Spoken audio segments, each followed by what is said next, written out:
Jadi guys, lanjutan film live action Rurouni Kenshin yang kedua namanya Rurouni Kenshin Kyoto Inferno.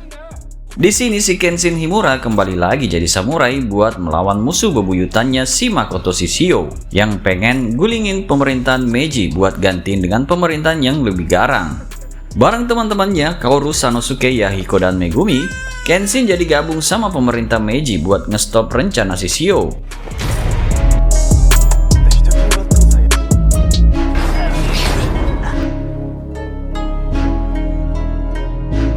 Mereka melakukan perjalanan ke Kyoto, di mana Shishio bermarkas, dan terlibat dalam pertempuran sengit dengan para samurai handal yang jadi pasukan Shishio.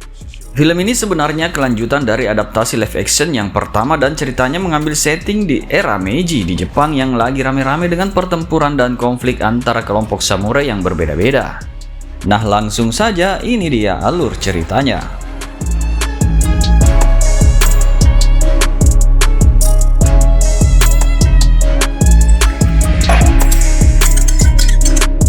Awal filmnya tuh ada adegan di tambang pada tahun 1878, di mana seorang komandan polisi Jepang bernama Saito Hajime dan anak buahnya lagi ngelakuin operasi buat tangkep kelompok pemberontak pemerintah. Tapi operasi malam itu jadi gacor nih, gara-gara seorang samurai dari kelompok pemberontak yang bernama Makoto Shishio ngebantai semua polisi yang lagi patroli di tambang itu.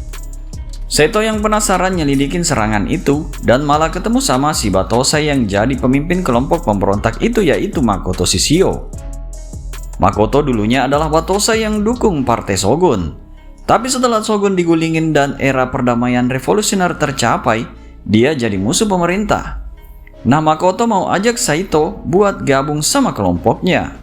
Soalnya dulu polisi Jepang juga dukung Shogun. Tapi Saito nolak ajakan itu karena dia lebih memilih netral dan pentingin keadilan.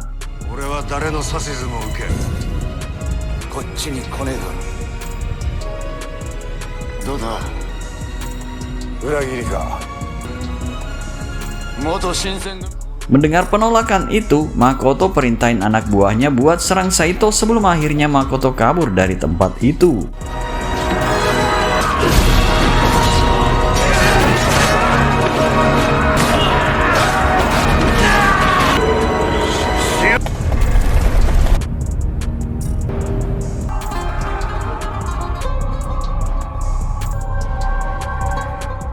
Nah, adegan selanjutnya tuh di dojo Kamiya yang dipegang sama Kaoru. Sekarang udah banyak banget muridnya yang datang ke sana buat belajar ilmu pedang biar bisa jadi samurai juga. Banyak banget murid yang pengen belajar teknik pedang langsung dari Kenshin. Soalnya mereka tahu si Kenshin dulu tuh mantan Batosai yang legendaris di awal era revolusi. Tapi sayangnya si Kenshin nolak buat ajarin mereka dan malah suruh mereka fokus belajar teknik pedang yang diajarkan sama Kaoru, yang katanya lebih berguna buat kuatin hati seorang samurai.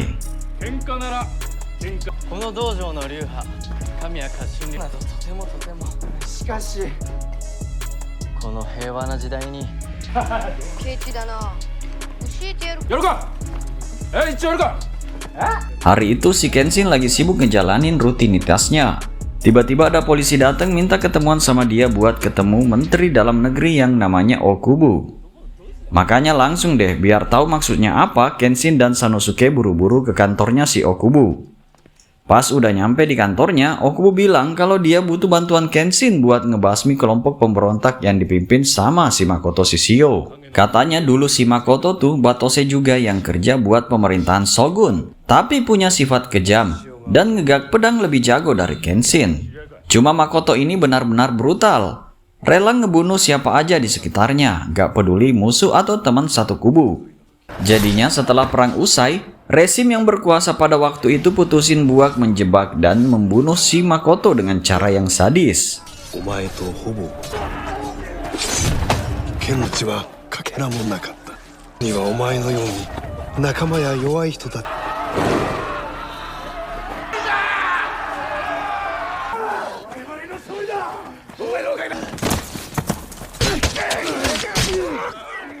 Mereka kirim beberapa samurai top untuk bunuh dia dan bakar hidup-hidup.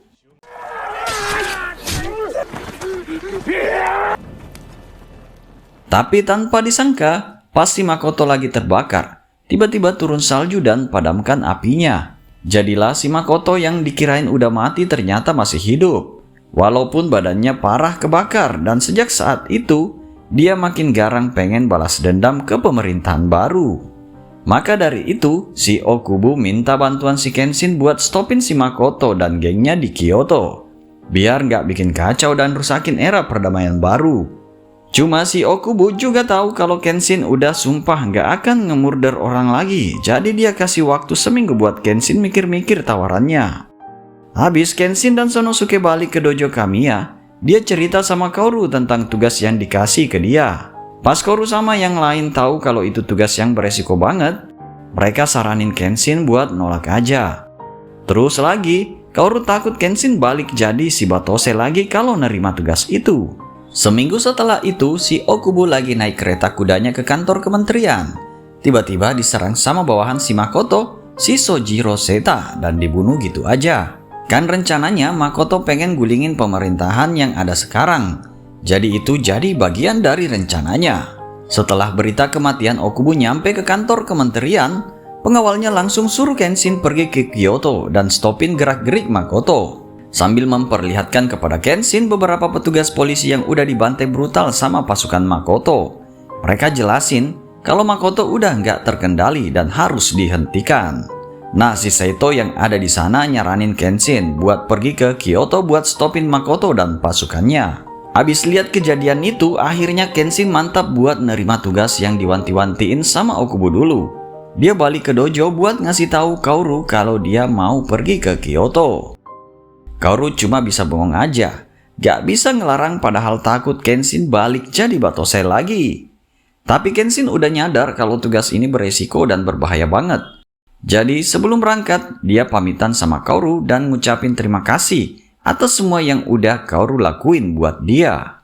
Ketika Kaoru udah nyampe di dojo Kamiya, dia kasih tahu timnya kalau Kenshin udah decide buat pergi ke Kyoto. Sanosuke merasa down banget dan marah karena Kenshin ninggalin dia sendirian tanpa ngajak ikutan. Sanosuke berasa kesel banget, terus keluar dojo buat ngelampiasin amarahnya. Pas lagi jalan-jalan, dia ketemu sama samurai yang nyari Batosai di tempat itu. Sanosuke sadar kalau samurai itu nyari Kenshin. Jadi dia ngusir samurai itu dan bilang kalau nggak ada Batosai di situ. Tapi samurai itu tetap maksa buat nyari Batosai. Jadi dia serang Sanosuke beberapa kali biar Sanosuke ngasih tahu keberadaan Kenshin. Beruntung banget, Megumi datang dan ngelindungin Sanosuke dari serangan samurai itu. Malam tuh pas Kenshin lagi ngambil air di sungai, ada cewek cakep tiba-tiba datang terus curiin pedangnya. Beruntungnya Kenshin bisa tangkap dia di desa, terus rebutin pedangnya lagi dari si cewek. Namanya Misao Makimachi. Dia pengen banget ambil pedang Kenshin, jadi akhirnya mereka berdua berantem kecil-kecilan.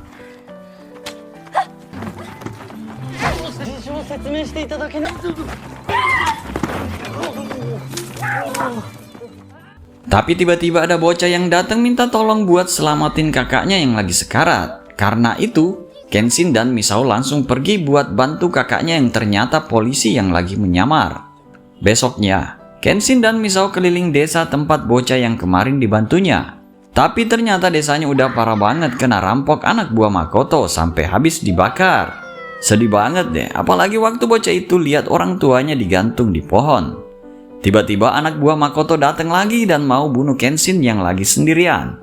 Jadi Kenshin gak bisa ngelakuin apa-apa kecuali berhadapan dengan pasukan Makoto demi membela penduduk yang masih hidup. Jadi nih kayak biasa aja, Kenshin tuh bisa ngebantai lawan satu-satu meskipun diserang barengan.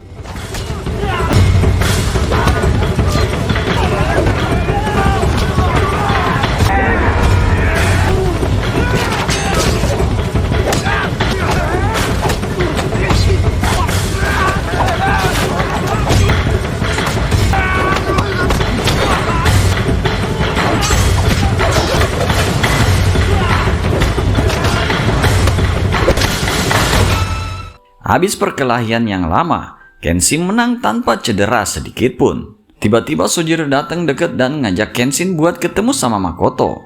Pas Kenshin nyampe, dia nantangin Makoto buat duel. Tapi Makoto antara takut atau ngeremehin Kenshin yang memiliki pedang mata terbalik. Terus Makoto suruh Sojiro buat melawan Kenshin aja, biar dia bisa ngecek seberapa hebat Kenshin sekarang. Perkelahian singkat antara Kenshin dan Sojiro pun dimulai.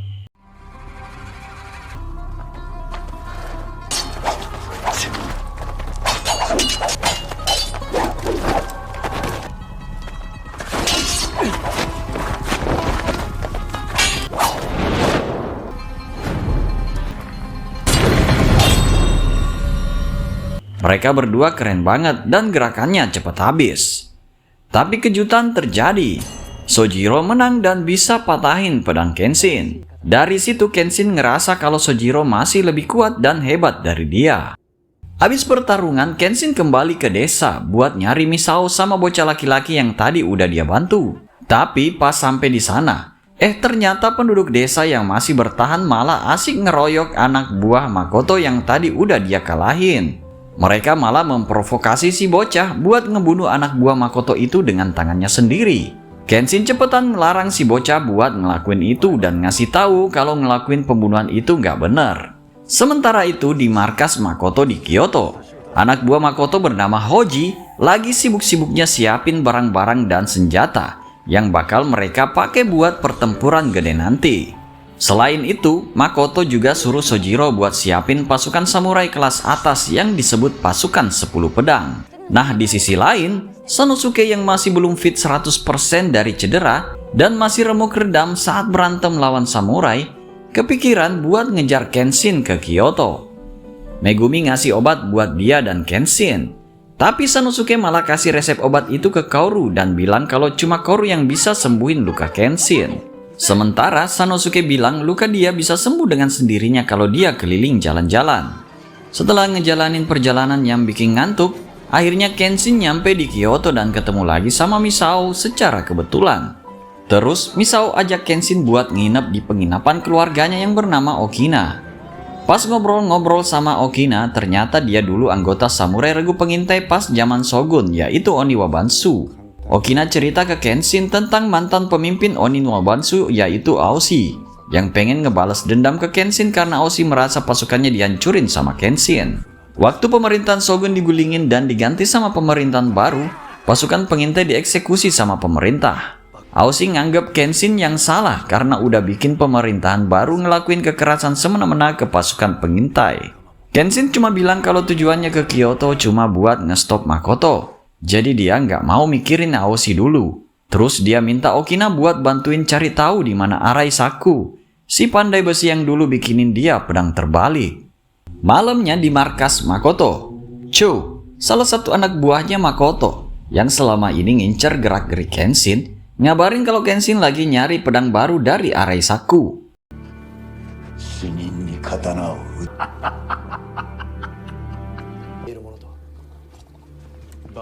Besoknya Kenshin dapat bocoran tentang keberadaan Arai. Tapi pada kenyataannya, Arai udah lama meninggal. Waktu Kenshin mampir ke makam Arai, dia flashback ke masa lalu. Kalau dulu Arai pernah kasih dia pedang mata terbalik, biar bisa ngebela orang lain tanpa harus bunuh musuh.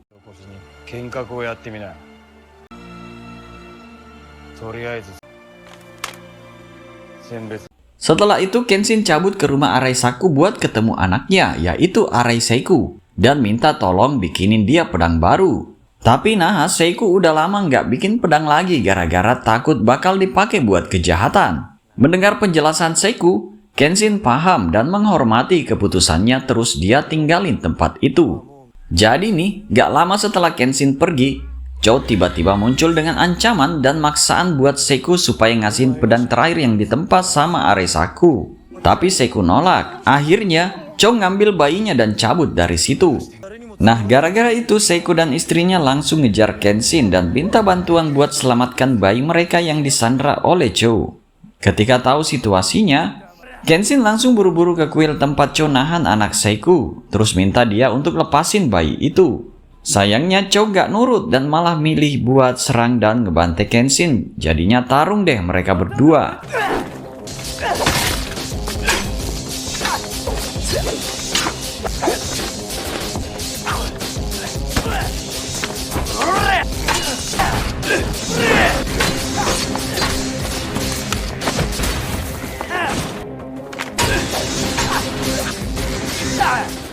Di sisi lain, Kaoru dan Yahiko baru saja tiba di Kyoto dan mendapat info dari warga soal duel antar dua samurai di suatu kuil. Karena mereka yakin salah satunya adalah Kenshin, tanpa pikir panjang mereka langsung nyusul ke lokasi duel.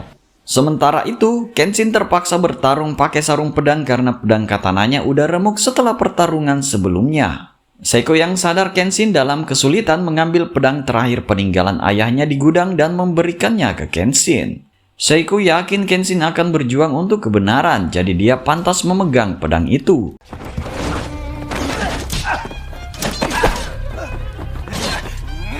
Di tengah duel, Seiko lempar pedang itu ke Kenshin dan setelah itu tahu-tahu Chou mengancam akan bunuh bayi Seiko supaya Kenshin jadi Batosai lagi.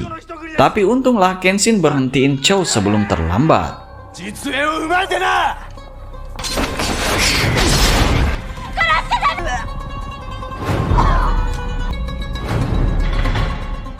Kaoru yang gak nahan panik teriak-teriak panggilin Kenshin supaya dia jangan jadi pembunuh lagi.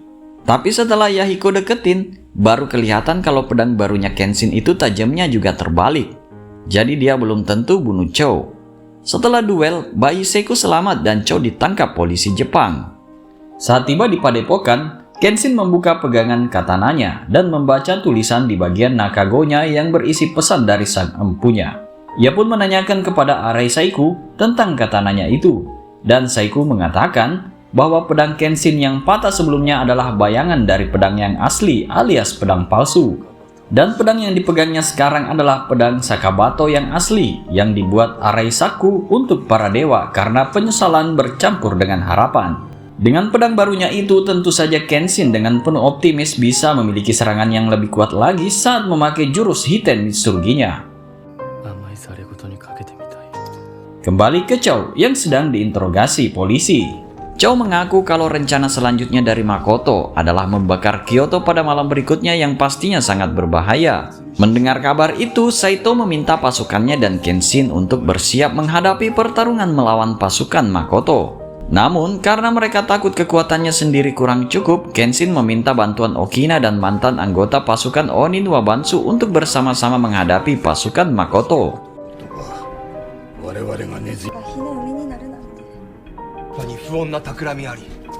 Sore harinya, polisi mulai mengevakuasi seluruh warga agar bisa pindah ke lokasi yang lebih aman dari ancaman kebakaran.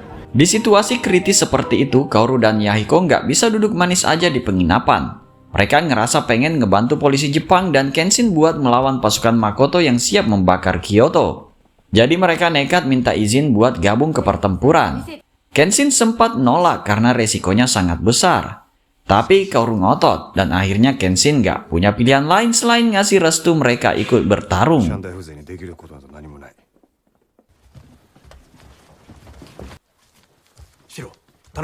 Di sisi lain, Makoto dan anak buahnya udah pada siap-siap mau ngegas dan bikin geger di Kyoto. Setelah itu, pertempuran gede antara pasukan pemerintah Jepang sama pasukan Makoto akhirnya dimulai. Gak lama kemudian, pasukan Makoto datang bawa obor api raksasa dan langsung mulai ngeluarin api dan bakar rumah-rumah warga. Pasukan polisi pun mulai ngeluarin tembakan untuk menghadang mereka, dan pertempuran besar pun berlangsung. Sementara itu, Kenshin dan Saito udah siap-siap ngelawan musuh pakai pedang mereka.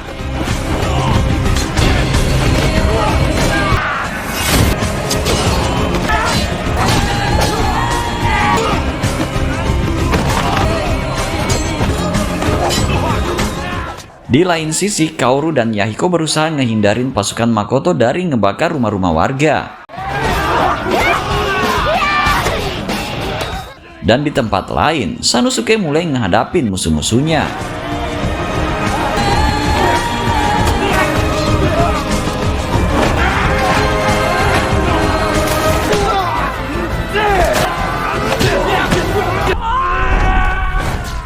Sementara itu di penginapan, Okina harus menghadapi Aoshi yang sedang mencari Kenshin untuk membalas dendam. Okina berusaha memberikan wejangan pada Aoshi yang terlena dalam ambisinya untuk balas dendam. Namun, omongan Okina diabaikan mentah-mentah oleh Aoshi, yang membuat keduanya harus bertarung habis-habisan.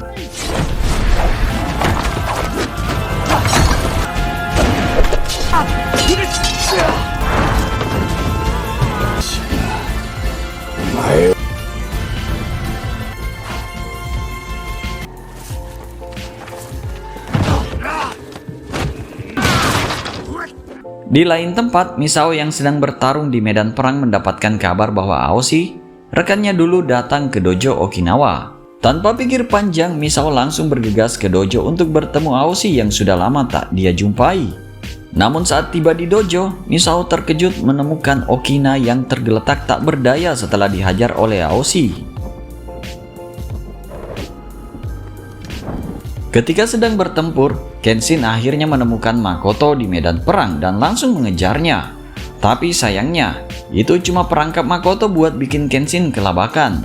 Jadilah Kenshin harus berhadapan dengan belasan anak buah Makoto yang ngerubungin dia sendirian.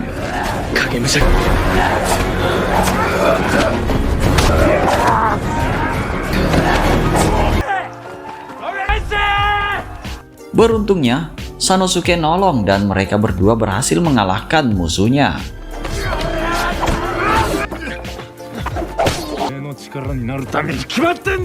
Akhirnya pasukan pemerintah ngumumin kemenangan dan berhasil melumpuhkan pasukan Makoto. Setelah pertempuran selesai, Kenshin merasa ada yang aneh karena begitu mudahnya mereka memenangkan pertarungan besar itu. Jadi nih, Kenshin sadar kalau Makoto punya dua tujuan besar waktu dia nyerang Kyoto, yaitu merusak kota dan gulingin pemerintahan. Tapi tak lama setelah itu, Kenshin ngerasa kalau Kaoru gak ada di sekitarnya. Jadi dia buru-buru cariin. Tiba-tiba dia ketemu Sojiro yang udah culik Kaoru dan bawa dia ke tempat Makoto. Jadi langsung deh Kenshin ngejar. Setelah melewati perjalanan yang lumayan jauh buat ngejar Kaoru, akhirnya Kenshin sampai di pelabuhan yang kapal perang Makoto lagi berlabuh di situ. Dia loncat ke kapal buat kalahin anak buah Makoto dan selamatkan Kaoru. Kayak musuh-musuh Kenshin lainnya, Makoto punya rencana buat bangkitin sisi pembunuh dalam diri Kenshin lewat penculikan Kaoru. Pas ngerasa udah dijebak, Kenshin pun harus ngelawan pasukan 10 pedang sendirian demi nyelamatin Kaoru.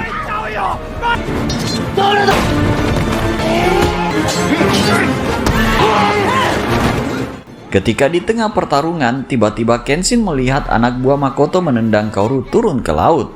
Jadi Kenshin pun memutuskan untuk menghentikan pertarungan dan terjun ke laut untuk menyelamatkannya. Namun sayangnya, meski Kenshin sudah berusaha dengan segala kemampuannya, ia gagal menemukan Kaoru dan terdampar di pantai karena terseret ombak. Kemudian Kenshin terbaring tak berdaya di pantai sampai akhirnya tiba-tiba muncul seorang pria misterius yang datang dan menyelamatkannya. Dan begitulah film pun berakhir. Ya, moral story dari film ini adalah kalau kita punya tekad dan keinginan yang kuat buat protek orang yang kita sayang, maka kita akan makin tahan banting menghadapi setiap rintangan yang datang menghadang. Jangan lupa buat subscribe channel ini biar bisa dapetin video keren lainnya. Aktifin juga notifikasi supaya nggak ketinggalan update. Dan kasih jempol buat bantu channel ini berkembang. Thanks ya udah nonton, see you and bye-bye.